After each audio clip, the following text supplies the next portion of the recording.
आज जिस मुद्दे पर मैं आपसे चर्चा करने जा रहा हूं, हमारे युवा भाइयों की बहनों की एक बहुत बड़ी समस्या है, उनको बड़ा कंफ्यूजन होता है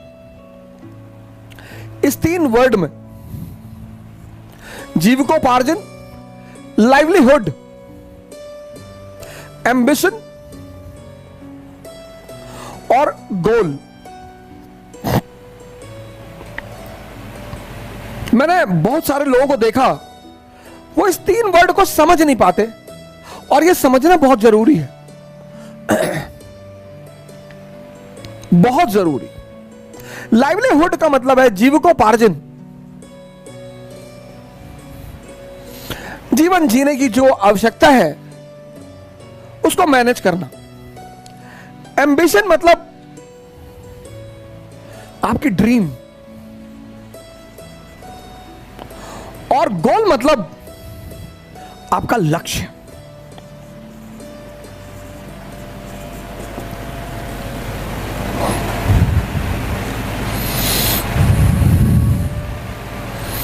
हमारे जो युवा भाई बहन है वो इस तीनों शब्द को लेकर बहुत बहुत ज्यादा परेशान है, बहुत ज्यादा,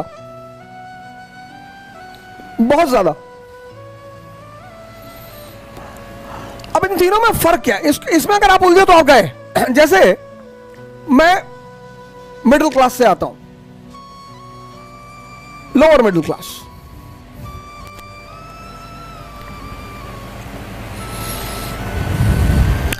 और हमारे पास सपना है, ड्रीम है। जैसे मोदी जी हैं, Modi ji lower middle class से आते हैं, Mulayam Singh Yadav lower middle class से आते थे, Lalu Yadav lower middle class से आते थे, और इतनी ऊंचाई पे सब पहुंच गए। क्यों? मैं बार बार एक बात बोलता हूं, आपके जीवन में कॉन्सेप्ट क्लियर होने चाहिए। अब मैं लोअर मिडिल क्लास से आता हूं, 2000 में मेरे पिताजी का रिटायरमेंट था,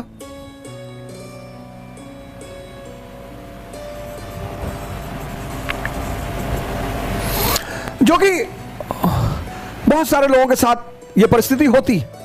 एक दबाव होता है, एक प्रेशर होता है, और प्रेशर का परिणाम कभी अच्छा नहीं होता। प्रेशर का जो दुर्भाग्य है, प्रेशर ये बहुत खराब चीज है। प्रेशर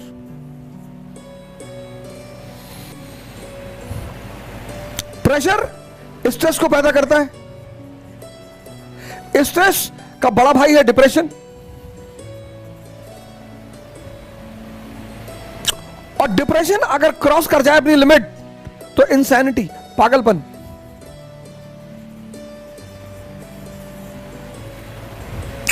आज के समय में इसकी संख्या बढ़ गई है।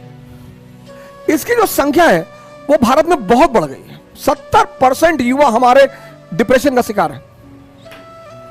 उसकी बड़ी सिंपल सी वजह है, बहुत सिंपल सी, बहुत सिंपल। आज मैं उसको बोलता हूं, आप गौर करिएगा अपने ऊपर। जैसे आप मेरी तरह एक सामान्य परिवार से आते हैं, तो जब 2000 में पिताजी रिटायर हुए, बहन उसको भी पढ़ाना है, वो भी पढ़ाई कर रही है, फिर उसकी शादी करनी है। एक मध्यम वर्गीय परिवार में ये सब चुनौतियां होती हैं। अब हमारे मां बाप ऐसे हैं जो हमसे ये नहीं कहते कि भैया हम कुछ कर नहीं पाएंगे। इसलिए जितने भी मध्यम वर्ग परिवार के लोग हैं, अगर उनके सपने बड़े हैं, गौर से सुनिएगा, जितने भी मध्यम वर्ग परिवार के लोग हैं, अगर उनके सपने बड़े हैं, तो आप इसकी जल्दी से जल्दी, एज सून एज पॉसिबल व्यवस्था करें।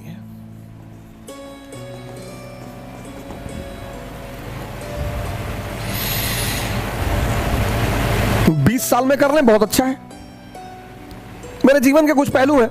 मेरे मित्र हैं पंकज पांडे जी, तो जब मेरे पिताजी रिटायर हुए 2000 में, तो मैं आया उनके पास। वो यहीं एक कंपनी है, मेडिकेट नाम की कंपनी है, तो उसमें आजकल एक्सपोर्ट मैनेजर है। सहपाठी रहे हमारे, और हमारी उनकी नीति तो कभी नहीं मिली। वो झूठ बोल नहीं सकते, और मैं बिना झूठ बोले रह नहीं सकता। ये हम दोनों की बहुत बड़ी खासियत। कभी कभी हमसे कहते हैं कि अवध मैं झूठ नहीं बोल सकता, तो मैं उनसे कहता हूं कि यार ये हमारा तुम्हारे बीच बड़ी विरोधाभास की बात है कि तुम झूठ बोल नहीं सकते और हम बिना झूठ बोले रह नहीं सकते, लेकिन फिर भी हमारे बीच एक बहुत अच्छा संबंध है। जीवन में बड़ी मदद की उन्होंने हमारी, मैं बड़ा ऋणी हूं उनका। तो मैं आया उनके पास, एक जेट किंग करके एक कंपनी हुआ करती थी, सॉफ्टवेयर हार्डवेयर का कोर्स कराती थी, कंप्यूटर बनाना सिखाती थी और लैपटॉप बनाना सिखाती, इस तरह का कोर्स करा। उसकी फीस 2000 में 5500 रुपए थी। जेट किंग, उसका कोर्स ये था कि चिप कंपोनेंट लेवल का कोर्स था कि असेंबलिंग के साथ साथ वो उसे अंदर से बनाना भी सिखाएंगे। 6 महीना कोर्स था। मैंने सोचा कर लेता हूं, कंप्यूटर का जमाना है, लैपटॉप का जमाना है, इलेक्ट्रॉनिक्स का जमाना है, तो महीने में 15 से 20 हजार रुपए आ जाएंगे। फिर हमारा एक और मित्र है अमित राय, बहुत महान आदमी है, ट्रैवल बिजनेस है उनका। तो उन्होंने तो पांडे जी से मैंने कहा यार 5500 रुपए दे दो, मेरे पास पैसे तो बिल्कुल नहीं थे। मैंने कहा यार 5500 रुपए दे दो और मैं ये कोर्स कर लूं। तो बोले यार गजब आदमी हो तुम यार लैपटॉप बनाओगे। मैंने कहा नहीं तुम समझे नहीं, मत दे दो, हम बताएंगे नहीं। पांडे जी ने हमसे कहा कि यार बहुत कैसी बातें कर रहे हो तुम यार, जेट किंग का कोर्स पागलपन वाली बातें कर रहे हो यार। मैंने कहा भाई ये बात नहीं यार, बोले पढ़ो जाके, हम पैसा देंगे। फिर मैंने अमित राय जी से कहा, वो ट्रैवलिंग जो उसका कोर्स करने आते टूरिज्म का, यहीं पे उसका ऑफिस है कहीं वहाँ वो देश बंधु मार्ग जो है आरएमएल हॉस्पिटल के पास उसका ऑफिस है। तो उस वक्त उसकी फीस करीब 10-20 हजार के आसपास थी। तो मैंने उनसे कहा, बोले दादा फीस तो हम आपको दे देंगे, लेकिन आप ये सब काम कहाँ करने जा रहे हैं, आप क्यों कर रहे हैं। ये बड़ा अजीब सा भाग्य रहा मेरे जीवन का, पहलू रहा कि मेरे मित्रों में कभी ये सब चीजों करने को, हालांकि मेरा उद्देश्य दूसरा था, मुझे नौकरी की तलाश कभी नहीं थी, पर नौकरी करनी थी क्योंकि मैं मध्यम वर्ग से आता था। सर आपको भरोसा शायद ना हो, लेकिन मैंने 6 महीने बारटेंडर का काम किया है, वेटर का। मैं दिल्ली में रहता था, हमारे साथ हमारे एक मित्र थे नीरज तिवारी, और मुखर्जी नगर में हमने एक हिंदी मीडियम की कोचिंग खोल दी उसमें। अब कोचिंग का किराया, रहने का किराया, खाना, कोचिंग का एड, सब पैसा कहां से आएगा।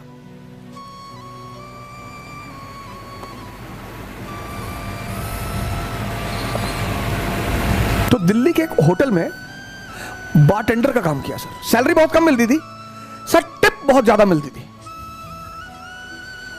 सैलरी बहुत कम मिलती थी सर। शाम को 7 बजे मैं गुड़गांव आता था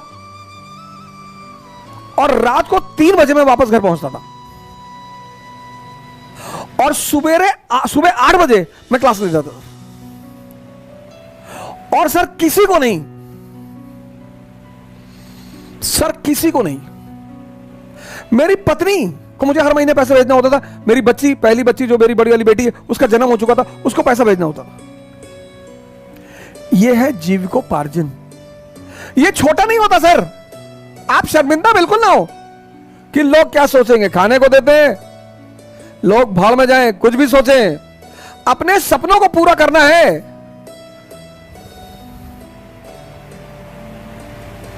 मैं किससे ज्यादा पैसे मांगने, और इतने सारे चीजों के पैसे। और माता जी ने कह दिया कि घर दिखाई मत पड़ना। भाई कोई आदमी आपको अपने पास रख लेगा, पर डे खाना खिला देगा, आपकी कोचिंग का फीस क्यों देगा, आपकी कोचिंग का किराया क्यों, रेंट क्यों देगा, आपके परिवार का वहन क्यों करेगा। तो आप जैसे ही 21 साल क्रॉस करें, 21 साल याद रखें, आप जैसे ही 21 साल के हो जाएं, आप इस पर ध्यान दें तुरंत। यह सबसे बड़ी चुनौती और बाधा है मध्यम वर्ग के लोगों के लिए।